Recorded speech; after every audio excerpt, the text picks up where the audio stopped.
This is absolutely crazy. This is nuts. You have one RV manufacturer that's doing some very good things. They're not perfect by any means, but they're doing very good things right now, and they're on the path of recovery.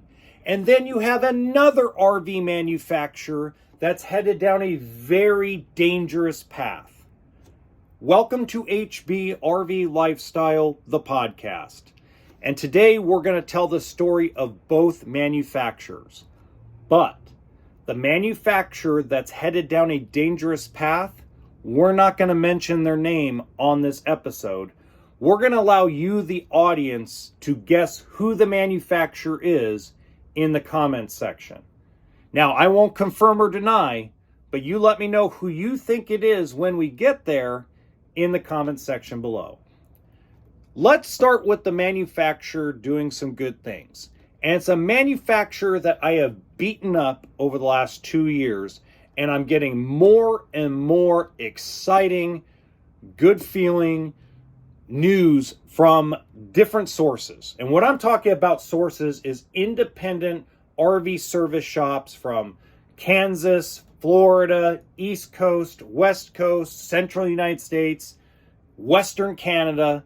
There's a lot of mobile shops. There's a lot of welding shops. There's a lot of independent RV repair facilities that I talk to on a weekly basis.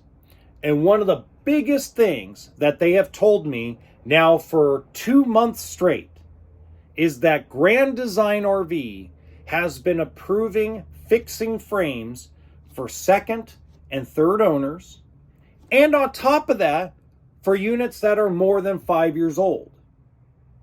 Let me repeat that again, because this is a manufacturer, and excuse my language, but this is a manufacturer that I shoved my foot up so far up their ass they couldn't see the light of day. And let's credit Brad Smith over at Grand Design RV for getting these things done. Now, I completely get it. A lot of you are going to point the finger and go, well, they're in the middle of a class action lawsuit, or in the middle of the beginnings of a class action lawsuit that was filed against them for their frame problems. And I got nothing to say about that. You are absolutely correct. But then again, Winnebago and Grand Design could have just said, screw you, we're not going to help anybody. We're just going to drag it out through court. I mean, they've got the attorneys. They got a lot bigger attorneys, a lot more money, a lot more funding, a lot more power as a big company with investors, etc. So they could have just shut it down. They could have instructed Brad Smith, shut it down, don't do anything. We're going to drag this lawsuit out for as long as we want. We're going to make them spend huge amounts of money in court costs and settle for pennies on the dollar. They could have just ignored it. Now, there are a lot of you that have reached out to me and have said to me that you don't feel like you're getting the same service that a lot of these other people are getting. What I would tell you is don't give up. Either join in on the lawsuit or continue down the path of beating these people down until, or I'm not beating them down, but beat on the door until it gets fixed, repaired, or whatever the case may be. Because it's happening. This is a very good thing. And the reason why this is a good thing is even if Grand Design RV and Winnebago lose the lawsuit, or if they settle out of court, just them saying there is a problem, just them finally acknowledging that this has been a massive problem for years, does two things. Number one, to me, it's the start of rebuilding consumer confidence in the fifth wheel market. Now, a lot of you are going to sit there and go, I'll never trust anybody. Totally understand. That's your prerogative. If you don't want to join the RV lifestyle, that's on you. It's not for everybody. I still think everybody should try it at least once, or should at least experience it for a year. But if you don't feel like you could do it because of what has happened with the frame failure, frame flex situation, I get it. But here's the thing. Because of the way Grand Design was put on this platform, or put on this pedestal, I should say, doing the right thing now, yeah, we can Monday morning quarterback it as always, but doing the right thing now, no matter what the intentions are, is a very positive thing for the entire RV industry. It's positive for Forest River. It's positive for Keystone. It's positive for Airstream, Intech, Northwood Manufacturing, which builds Arctic Fox. It is a very positive movement for the RV industry and the RV community. So don't give up. If you feel like you still have been treated like crap by Grand Design RV, don't give up. There are a lot of stories I'm getting out of central United States. We're talking Kansas, Oklahoma, Texas, places of that nature, where independent service shops have told me that Grand Design RV has been approving the fixing of this frame failure, cracks in the I-beam, etc., and not even hesitating. And we're talking about second, third owners, 7, 8-year-old units. So to me, they're doing the right thing. They're finally standing behind their product. They're finally acknowledging there's a problem with the product. All I ever asked was do the right thing. And I believe they're heading down that path. And that's going to be a path of recovery. I don't sell Grand Design products. I did at one point, but I don't sell them. But we still need Grand Design in the industry because a lot of times they design some very special, unique floor plans, and they're willing to experiment with those floor plans to see if they work, right? So remember that R&D in this industry is research and duplicate. And a lot of the bigger manufacturers stick to a lot of the cookie cutter stuff because a lot of the cookie cutter stuff moves in volume. While a little bit of the unicorns that, and you'll see a manufacturer like Coachman or Rockwood Flagstaff or, Keystone Outback or Jayco Whitehawk, you'll see them experiment with a unicorn here and there. But once they don't see any results, they don't even try a unicorn for a while. Grand Design was known for doing unicorn stuff. And then what happens? Other manufacturers, when they see that it sells and it does well, they copycat it. And by the way, Grand Design does the same thing. When they see a floor plan that sells really well in a Forest River product or a Coachman or a Palomino or a Keystone or a Jayco, they copy that floor plan too. So everybody kind of copies what everybody tries to do, because reality is, if you don't keep up with the Joneses in this industry, you're probably shutting down your plant. All right, on to the manufacturer that's on a very dangerous path. You'll have to forgive me. And by the way, yes, I'm wearing a white t-shirt today. Sue me. I'm not going to mention the RV manufacturer by name at all. I'm going to tell the story of what a lot of pissed off customers have been telling me. And I will not use their names. I will not share their emails. I will not share their text messages. I will not share their comments. I will not share any communication with them with anybody at any time. And the reason why is these folks are very scared. So in the last 2 weeks, I have talked to 55 owners of this particular RV manufacturer, travel trailer, toy hauler, fifth wheel, etc. The majority of these customers, we'll call them, have their rig at the factory looking for some kind of repair. Now, this manufacturer claimed that less than 1% of their trailers or fifth wheels or whatever they build leaks. That they're only had like 80 something claims for water leaks under warranty. But that is kind of a fake number, because that's who actually has submitted a claim and within the 1-year warranty. It doesn't account for the 2021s, 22s, 23s, 24s that are out of warranty.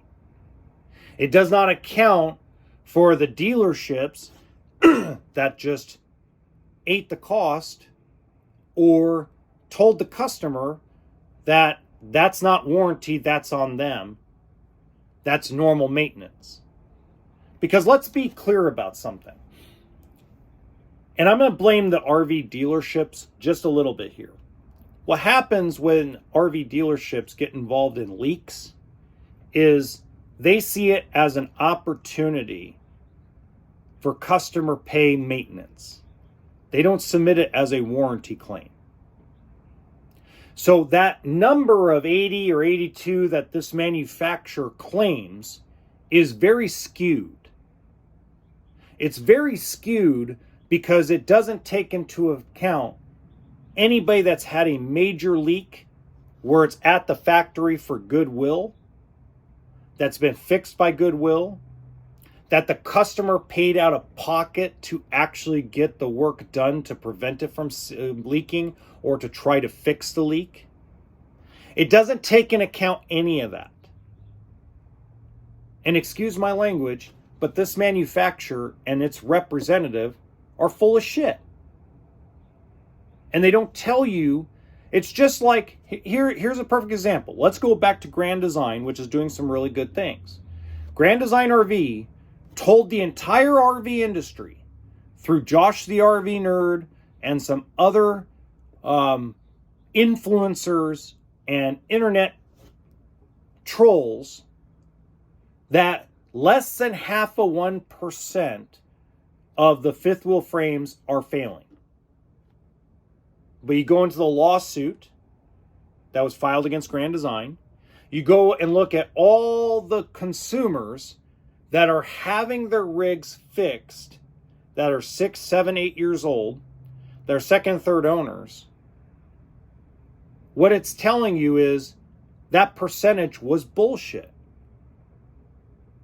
It was a claim that was based on data that is falsified, not because Grand Design falsified it, but because the warranty for the supermajority of the RV industry is 1 year.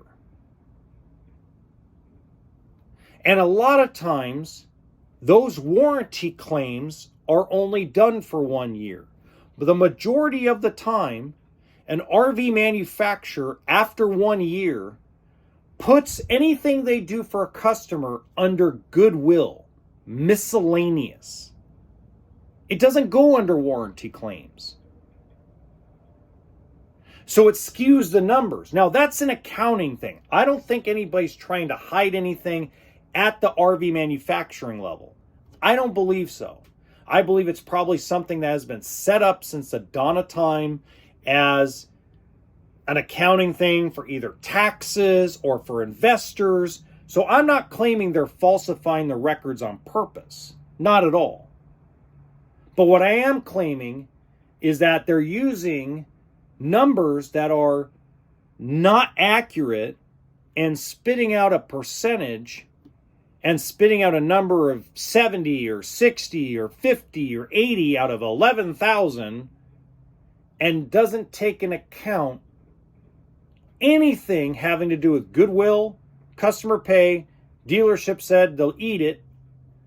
Because warranty in the RV industry does not pay very well. Actually, it's horrible. It actually eats into your cash flow a lot of times because the manufacturer expects you, the dealership, you, the service department, to buy the parts from them first. They don't ship them out for free. They don't go, okay, he needs a refrigerator, so let's just ship him a refrigerator.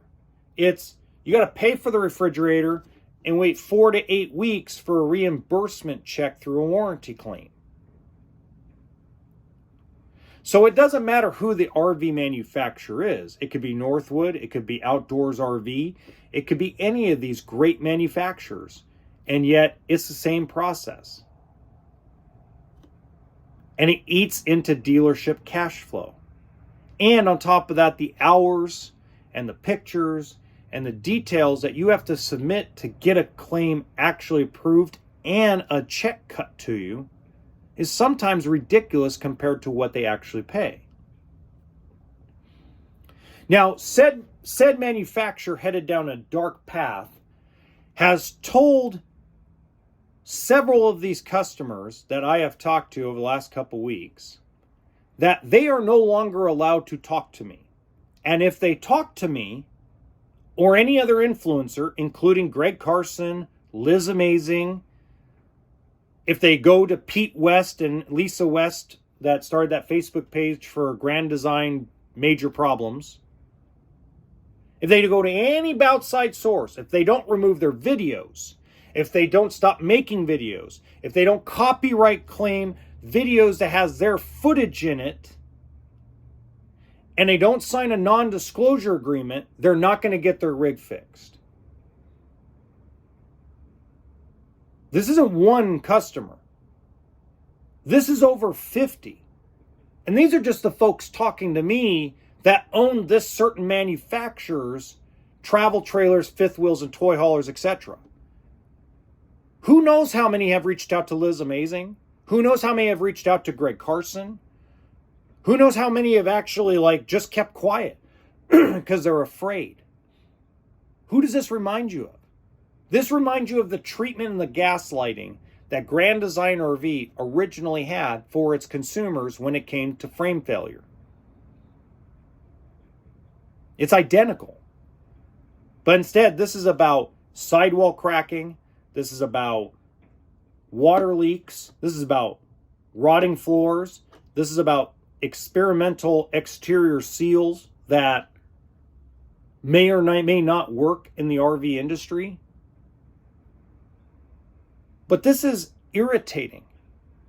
And it pisses me off because the consumer doesn't deserve that.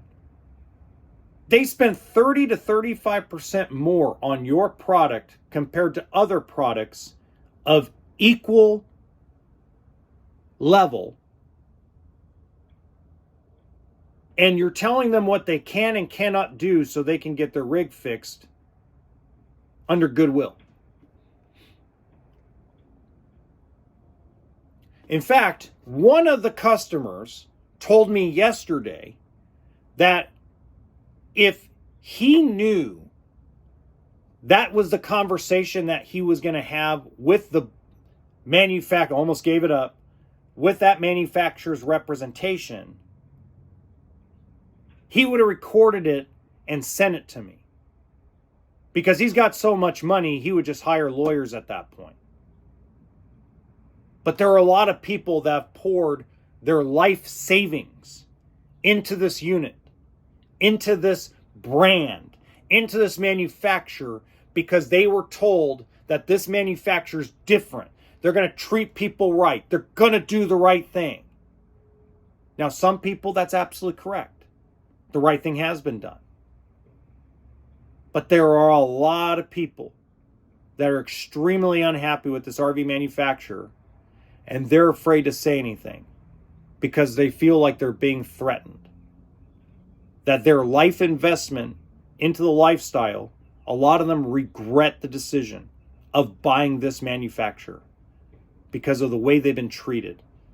And anytime they've said anything negative about this manufacturer to anybody online and given any kind of video evidence, any kind of picture evidence, they are told by the cheerleaders, by the trolls, by the worms of this manufacturer, the super fans, that they're liars and they're full of crap. Just because you regret your decision doesn't mean I'm going to regret mine. The same shit I get on this channel, but I'm used to it. I just laugh and make you guys look like idiots when you say stupid stuff.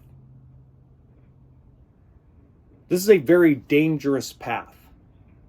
And the only reason why I didn't mention the manufacturer is because I don't want the customers to not have their rig fixed.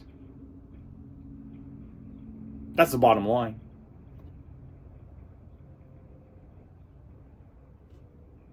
So, let me put it to you like this.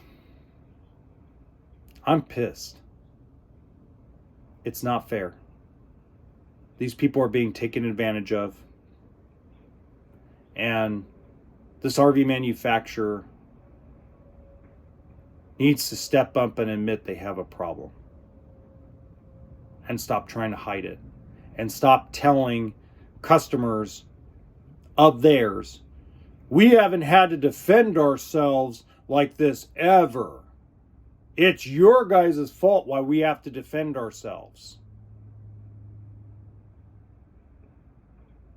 It's all bullshit. This should never happen. Never.